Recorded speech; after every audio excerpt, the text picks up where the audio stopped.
So this episode, I'm going to go over the blue ocean strategy, right? So this book is in one of my top 5 books of all time. So when somebody asks me my top 5 books, it's usually switched, right? You usually switch, you usually have 10 things when you say a top 5. And you just put in those that you feel at the moment. But Blue Ocean Strategy, I'm going to tell you why that's my favorite book. One of my favorite books and what it is. So a blue ocean strategy, let's look at the concept, right? So on the left side, you have a blue ocean of water with a fisherman and a boat and some fish. And the red side, on the other side, you have a fisherman, a boat, and a fish and some fish in the water, right? So the red side, there's a lot of fish. There's a lot of fish, but there's a lot of fishermen fighting over the same fish. So the fish are going to fight each other.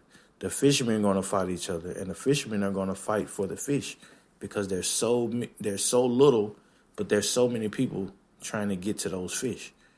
So there's not a lot of fish for the fishermen, and they're going to fight each other, and the fishermen are going to fight each other. But on the blue ocean side, you have a fisherman. It's just one fisherman. He has one type of bait, and he switches his bait, so he attracts one fish. He attracts a lot of fish of his kind. So he's not competing for the same type of fish.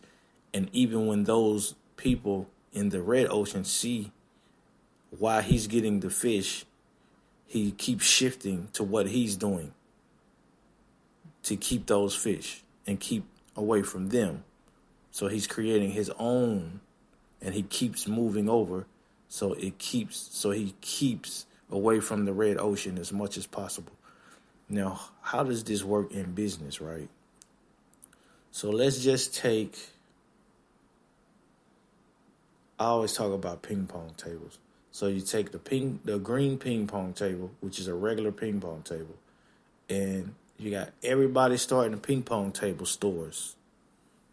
Green ping pong tables. Oh, this ping pong table, mine's is better than yours. But everybody's selling different ping pong tables. And then another guy comes along and he starts selling candy cane colored ping pong tables, like red and white.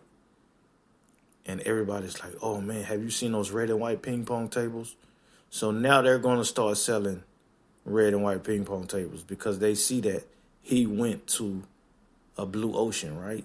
Because they were all in the red ocean with the green ping pong tables. So now that he sees them doing that, he comes out with a wooden ping pong table and then let's just say a checkerboard ping pong table. So now they're like, oh, we need to get those too. So now everybody's trying to get those, and some people are staying green. Some people are like, no, we don't want to do what he's doing. And then someone might do what he's doing. Then some people might do a blue and white checkerboard and say, I'm going to be different. But then he goes and says, okay, now I'm going to come out with candy cane, but all different color candy cane. Now you're going to have somebody take a green candy cane, but he's still going blue, where even if they copied him, they're just copying him. He's the originator, and he can still keep moving over, but they have to keep a base, or everyone would be like, they're just copying him, what he did. So they're going to go back to him anyway. And now he can just keep shifting with his own concept. That's blue ocean, right? But yeah, a red ocean can be created within that because anybody can copy it. They just keep copying what's working. But if he has that mindset of the blue ocean, then he can just keep shifting because he knows that it's happening. So he's smart enough to keep moving over, right? So he's building an ocean of his own. So maybe he'll stop selling ping pong tables and be like, I'm going to stop selling ping pong, switching up my ping pong tables. Now I'm going to switch to the paddles. I'm going to switch the way I do my paddles. So now everybody's copied his ping pong tables. Now they have to copy the paddles, but they don't know how. They don't know who to go to. They don't know what to do. They don't know how to set up the shipping. They don't know how to make paddles because they were focused on copying his ping pong tables.